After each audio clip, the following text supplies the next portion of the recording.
ஆதியே துணை மரளி கைதீண்டா சாலை ஆண்டவர்கள் மெய்மதம் மெய்மன ஞானம் விருப்பமுடன் மனமூனி உறைந்தாயாகில் வெல்லாமல் போவதிலை மெய்ஞானத்தை மெய்மன ஞானம் முற்றிற்று. எல்லோருக்கும் நமஸ்காரம். விரிபுவன வேதமாமறைகளின் அதிகாரண செழுங்கலை கருவூலத்து இறைவனின் திருவாயுரை விரிப்பு. இந்த மெய்ப்பாதை வேறு வேதம் ஆசான் திருமேனி. வேதம் ஆசான் திருமேனி. வேதத்தை ஓதினாலே புண்ணியம். வேதங்கள் பூராவும் தித்திக்கின்றன. வேத ஏட்டில் எழுதியுள்ளதை படிப்பதன் பயன் இறைவனை காண்பதுதான். வேத கலைவாணி உன் நாவில் இருக்கும்படி உன் நாவை நீட்டி அகட்டி வேதனாவாக வளர்க்க வேண்டும் என்பதுவே இறைவனின் எண்ணம். வாடாத கண்ணி வயது பத்தான ஏடான கலைமகள் வாசம் செய்யும் நாவினை உடையவர்களே மறைமொழி மாந்தர். அவர்களே என் ஆசான். ஓதுமதி வேதகலைவாணி எந்தன் உளம் குளிர நாவில் நின்று முழங்கும் காப்பேர். கலைமகள் பேசுவது முதல் நூல். அது ஆதியனாகிய முதல்வர் பேசுவது. தலைவன் தன்னை அறிந்தவனே குலத்தோன் என்று திருவேதம் உமக்கு உரைக்கச் சொன்னது எம்மை என்ற நமது தெய்வமோர்களின் உத்தரவின்படி, நமது தெய்வமோர்களின் பெருங்கருணை, நமது தெய்வமோர்களின் பேரருள், அவர்களுடைய பெரும் தயவு, அவர்களின் பேரிரக்கம், அவர்கள் நமக்கு வேதமாக, வேத வாசகமாக, வேதம் ஆசான் திருமேனியாக தங்களை உருமாற்றி என்றென்றும் பரிசுத்த ஆவியாக அவங்க விளங்கி கொண்டு இருக்காங்க. அப்போ அந்த திருமறை குரு தீன் திருமேனியர், அந்த திருமறை குரு பெருமான். அப்போ திருமறையாக அவர்கள் எந்நாளும் அந்த பரிசுத்த ஆவியாக அந்த திருமேனியில், அந்த தெய்வ திருமேனியில் என்றென்றும் விளங்கி கொண்டு இருக்காங்க. அப்போ அந்த தெய்வ திருமேனியாகிய அந்த திருவேதத்திலிருந்து, அந்த திருமறையிலிருந்து என்றும் அழியாதது எப்படி இருக்கிறது? அப்போ அழியாதது எப்படி இருக்கிறது? அப்போ அது என்றும் அழியாதது அந்த வேதவாசகம். அப்போ அந்த வேதவாசகம் என்னென்ன நாமம் எடுத்து இருக்கிறது என்பதை நம்முடைய 4 வேதங்களிலிருந்தோ ஒவ்வொன்றாக படித்து தரிசனை செய்து வருகிறோம். அதன்படி இன்றைக்கு நான் எடுத்துக்கொண்டது நம்முடைய திருமெய்ஞான குரல் திருவாக்கியத்திலிருந்து ஒரு பகுதியினை எடுத்துக்கொண்டேன். இங்கே நமக்கு அந்த என்றும் அழியாத, என்றும் மாறாத, என்றும் வாடாத அந்த வேதவாசகம் எப்படி விளங்கி கொண்டிருக்கிறது என்பதை அற்புதமாக நமக்கு எடுத்துரைக்கிறாங்க. இந்த பகுதியானது நம்முடைய திருமெய்ஞான குரல் 34வது திருவாக்கியம், கடைசி பகுதி, பக்கம் எண் 214. திருமெய்ஞான குரல் திருவாக்கியம் எண் 34, பக்கம் எண் 214. அந்த 34வது திருவாக்கியத்தின் கடைசி பாரா.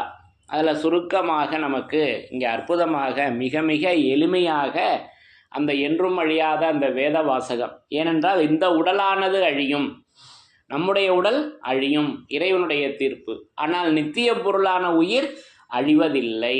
அப்போ உயிர் அழியாதது உயிர் தான். அப்போ அந்த உயிர் தான் அந்த வேதவாசமாக, வேத வாசகமாக, இறைவனுடைய மௌனதாரையாக அது விளங்கி கொண்டிருக்கிறது.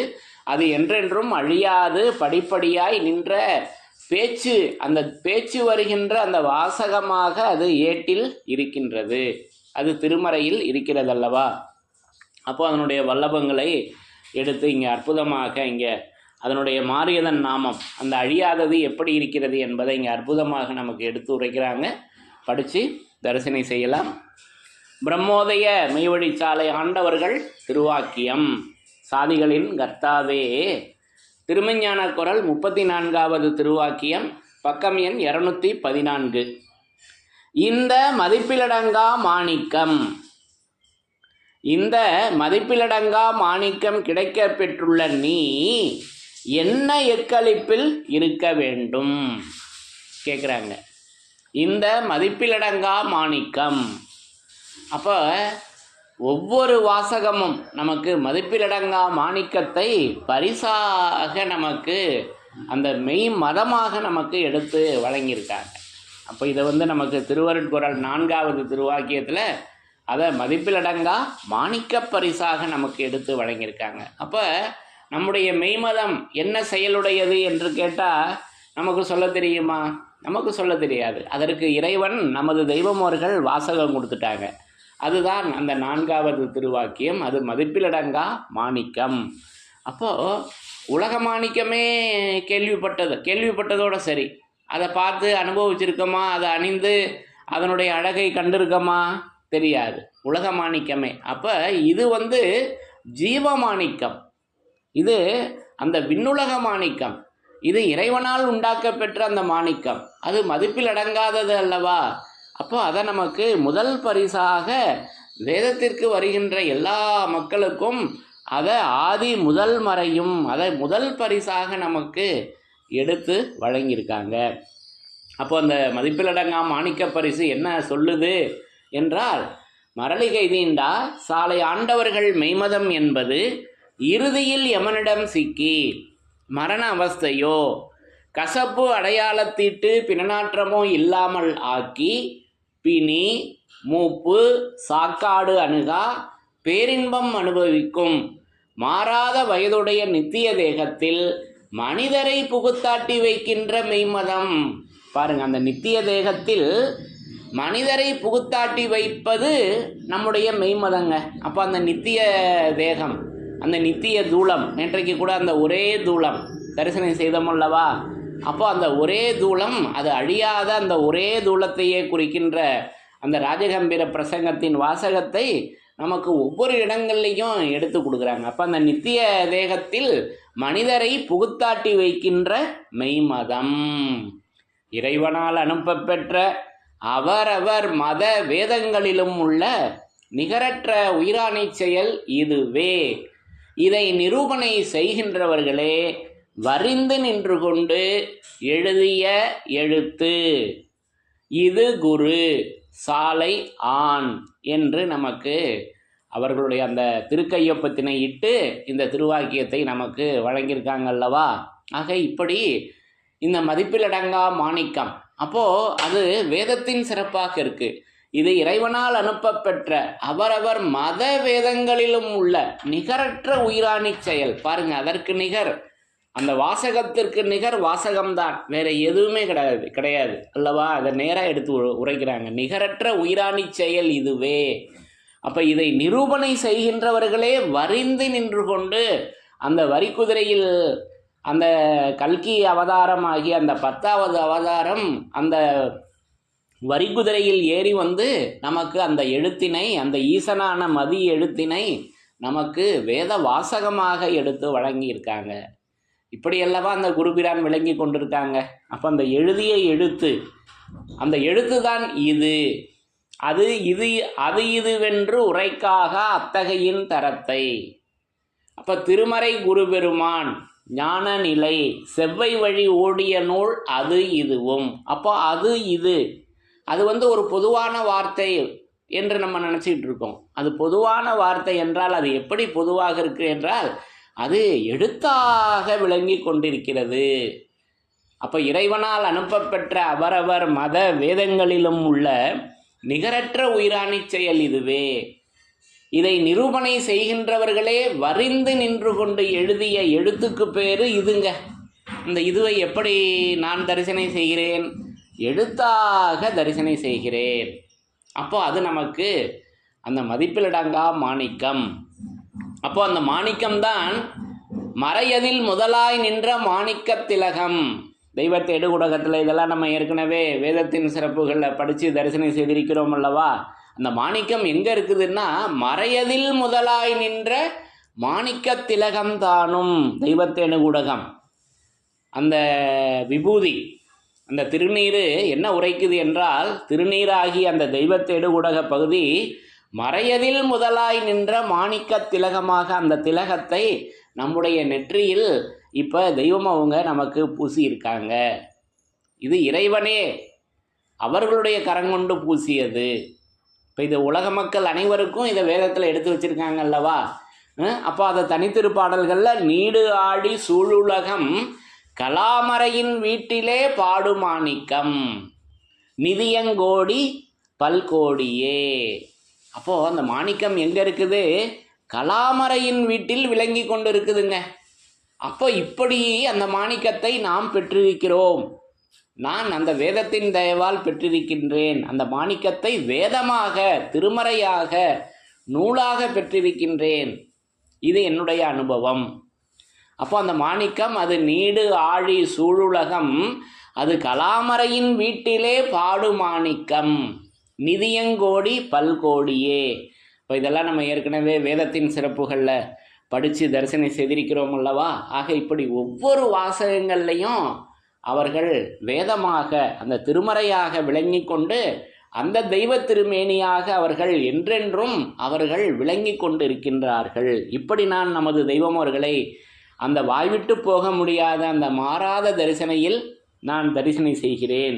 அப்போ இந்த மதிப்பிலடங்கா மாணிக்கம் கிடைக்க பெற்றுள்ள நீ என்ன எக்களிப்பில் இருக்க வேண்டும்.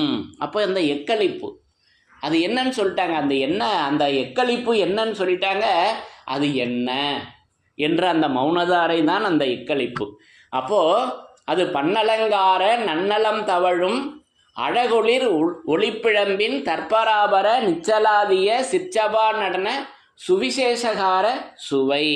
அது வாய்மை துலங்கா நின்ற. அது எப்படி இருக்கிற அந்த எக்களிப்பு என்றால், அப்போ அந்த எக்களிப்பானது நமக்கு ஜீவசிம்மாசன பருவத்தில் எடுத்து வழங்கி வர்றாங்க. எழிலோங்கு சம்பூரண உயிர்களிப்பின் வாய்மை.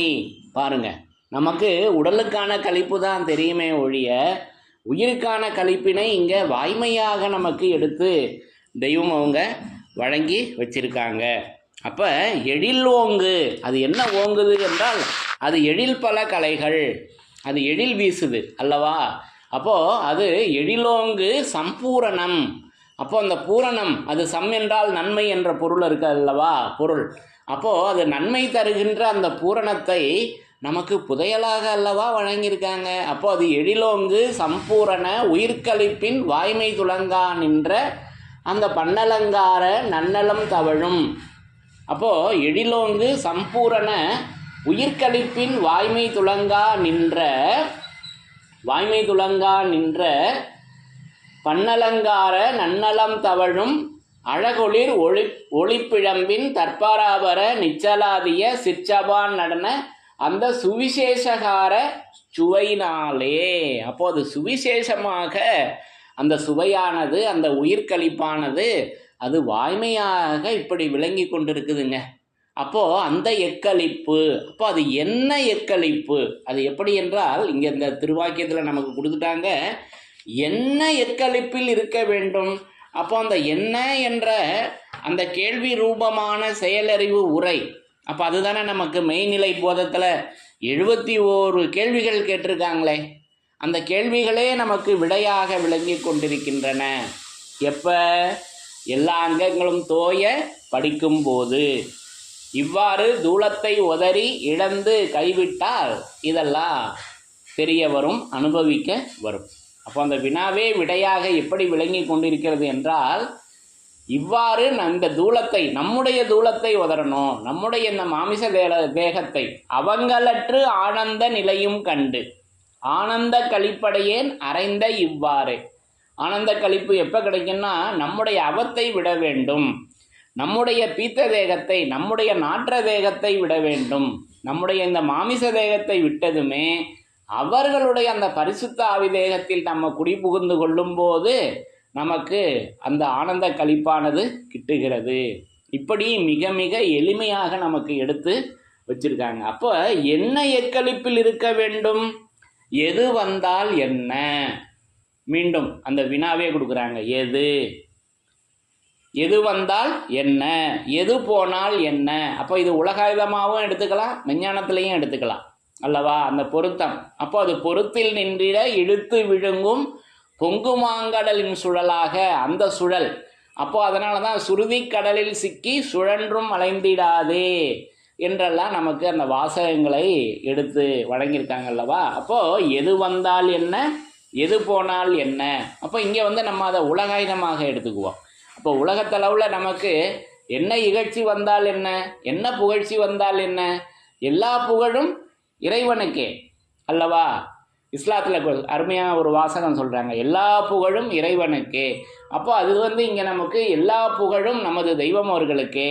அந்த நமது தெய்வம் அவர்கள் இப்போ திருமறையாக விளங்கி கொண்டிருப்பதனால எல்லா புகழும் திருவேதத்திற்கே, எல்லா புகழும் திருமறைக்கே, எல்லா புகழும் அந்த திருநூலிற்கே, எல்லா புகழும் அந்த கிரந்தத்திற்கே, எல்லா புகழும் அந்த சுருதிக்கே, எல்லா புகழும் ஏடிற்கே, எல்லா புகழும் அந்த ஆகமத்திற்கே, எல்லா புகழும் அந்த வேதாந்தத்திற்கே என்று அந்த புகழும் திருக்கையிலேயே நமக்கு இப்படி திருவேதமாக எடுத்து வழங்கியிருக்காங்க. அப்போ எது வந்தால் என்ன, எது போனால் என்ன என்று சொல்லி அடுத்தது தான் அந்த என்றும் அழியாத வேதவாசகம் எப்படி விளங்கி கொண்டிருக்கிறது என்பதை இங்கே எடுத்து உரைக்கிறாங்க.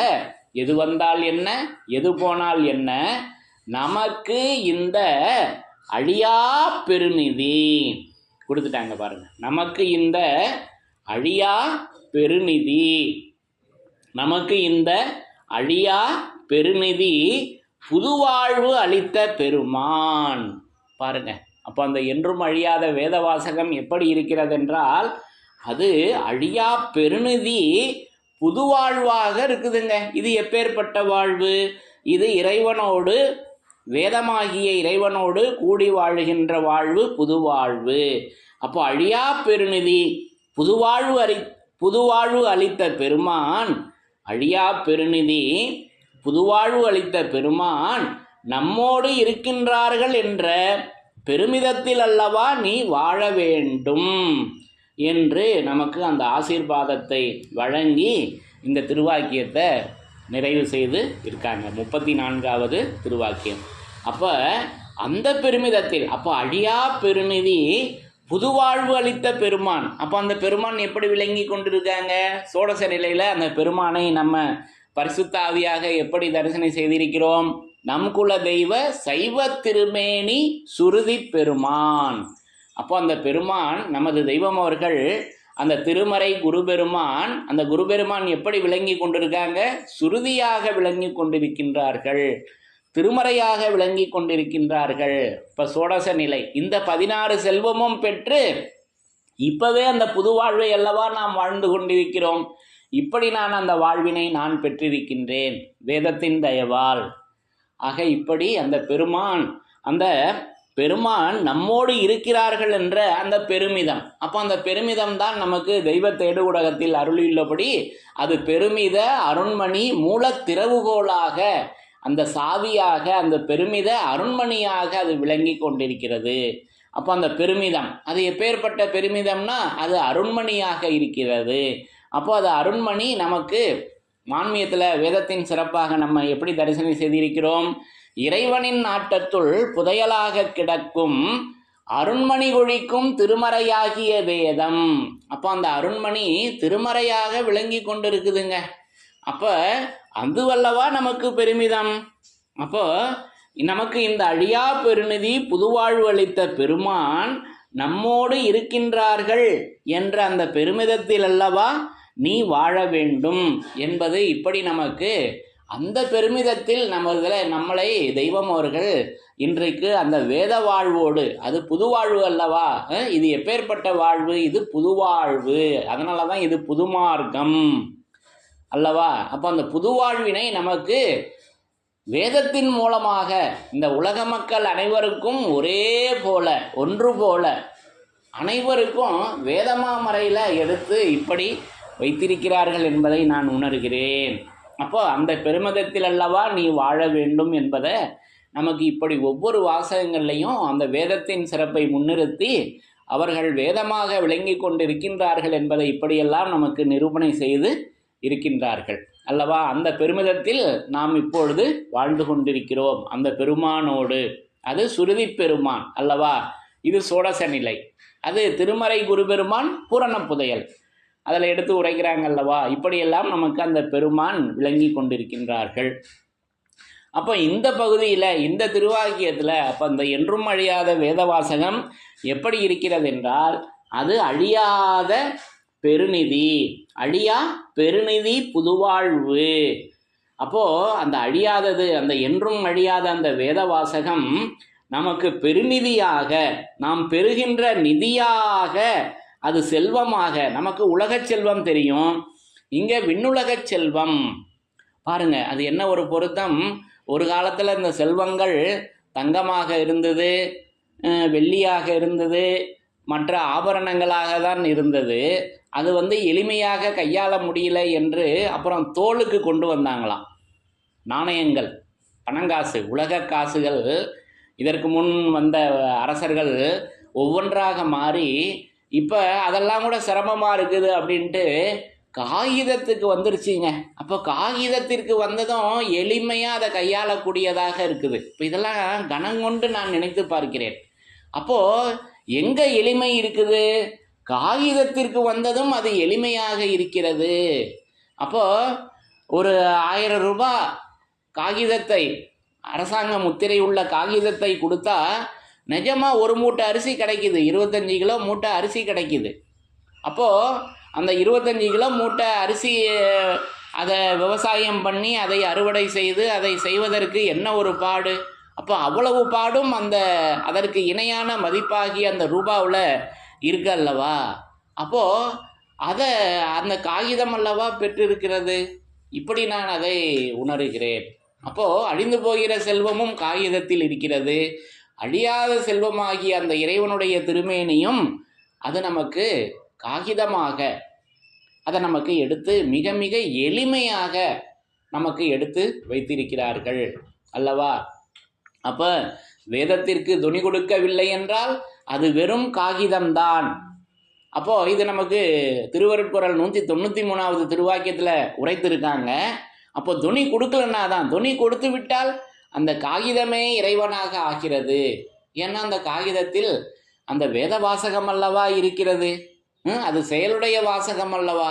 இப்படி நான் அதை உணர்கிறேன். அப்போது அந்த காகிதத்திற்கு வந்ததும் எவ்வளவு எளிமையாக நமக்கு உலகச் செல்வமும் இப்போ கிடைக்கிது, விஞ்ஞான செல்வமும்.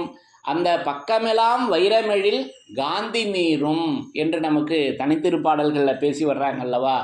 ஆக இப்படி நமக்கு அதை ஒவ்வொரு பக்கத்துலேயும் நமக்கு அந்த வேத வாசகமாக அந்த திருமறையின் ஒவ்வொரு பக்கங்கள்லையும் நமக்கு அதை எடுத்து வைத்திருக்கிறார்கள். அந்த வெண்மையான பக்கங்களில் கருப்பு எழுத்துக்களில் அவங்க விளங்கி கொண்டு இருக்காங்க. அப்போ நீதியாய் அனுதினம் கருப்பில் வெள்ளை நேசம வேகுடியாய், அந்த நேசம் தரும் இறைவன் பளிச்சென ஓசை வாமலையோன், அந்த ஓசை வருகின்ற பொருளாக அல்லவா அந்த வேத வாசகம் இப்படி பிள்ளை தமிழில் வருகின்ற அந்த வாசகம் விளங்கி கொண்டிருக்கிறது அல்லவா. இப்படி நான் அதை தரிசனை செய்கிறேன். ஆக இப்படி அந்த அழியா பெருநிதி புதுவாழ்வு, அந்த நிதி நமக்கு அந்த செல்வம். அப்போ அது வையகத்தையும் வானகத்தையும் சர்வகால காலங்களையும் சர்வகாலத்திற்குள் அடங்கிய அழிவிலா நித்திய பூரண மேம்பாடுகள் அனைத்தையும் கையில் வரவழைத்து தரக்கூடிய, கையில் வரவழைத்து தரும் கிரயத்தை உடையது இந்த கிரந்தம். இதில் செயலில்லாத வாசகமே கிடையாது.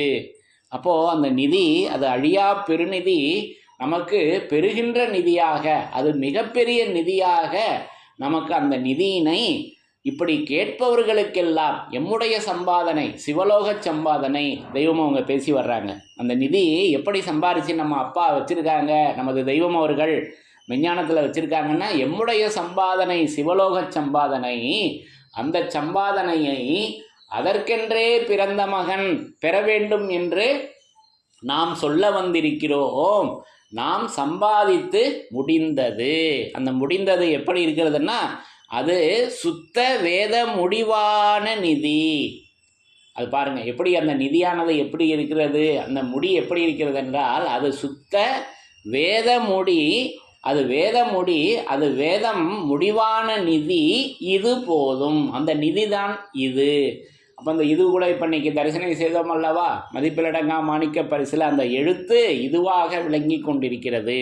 அப்போது அந்த வேத சுத்த வேதமுடி வானநிதி இது போதும் என்று ஓதும் மட்டும் பூட்டுங்குரு சாலை ஆண்டவா என்று நமக்கு தோத்திர பாடல்களை எடுத்து உரைக்கிறாங்கல்லவா. இப்படி அந்த நிதியினை அது என்றும் அழியாத நிதியாக நம்ம ஏற்கனவே தரிசனம் செய்திருக்கிறோம் அல்லவா. இப்படி அந்த நிதியினை நமக்கு அந்த சிவலோக சம்பாதனை, அப்போ அதற்கென்றே பிறந்த மகன் நீ பெற வேண்டும் என்றே நாம் சொல்ல வந்திருக்கிறோம்.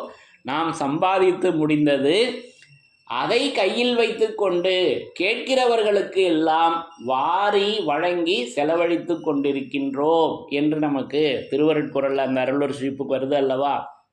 அப்போது கேட்கிறவர்களுக்கு எல்லாம் கையேந்தி கேட்பவர்கள் அல்ல, காது கொடுத்து கேட்பவர்கள் அல்லவா. அப்போது எந்த நேரம் கேட்டோமோ அந்த நேரமே. ஏன்? தான் வாழ்வதற்குத்தான். 325வது திருவாக்கியத்தில் பேசி வர்றாங்கல்லவா. அந்த பிரணவ சுவிட்ச் பற்றி விஸ்வநாத உயிராணி திருவசனம் திருவாக்கியத்தில் வருதல்லவா. அப்போது அந்த கேட்கக்கூடிய செல்வமாக நமக்கு அந்த நிதியினை அந்த வேத வாசகமாக எடுத்து அந்த திருமறையின் வாசகமாக நமக்கு எடுத்து வைத்திருக்கிறார்கள். அதன் நிதியாக நமக்கு இப்படி அந்த நிதியினை அது மாமா என்று நமக்கு எடுத்து கொடுக்குறாங்க. அது மா என்றால் மிகப்பெரிய செல்வம்.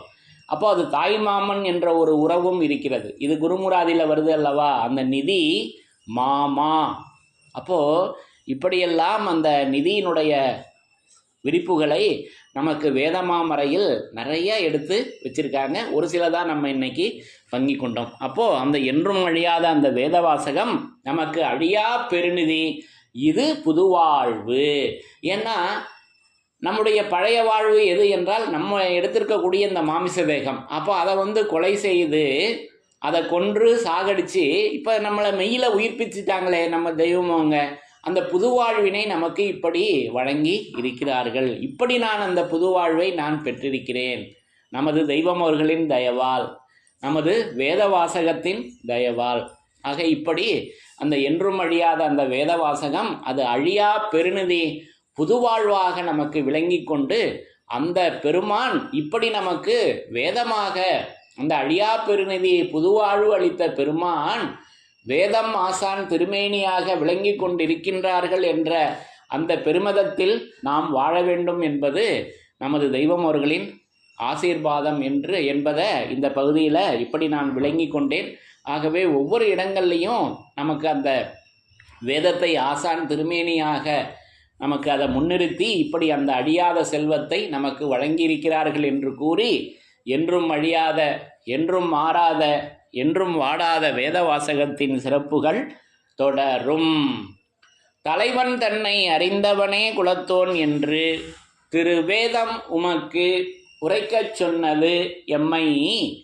என்றும் அழியாத வேதவாசகத்தின் சிறப்புகள் தொடரும். எல்லோருக்கும் நமஸ்காரம்.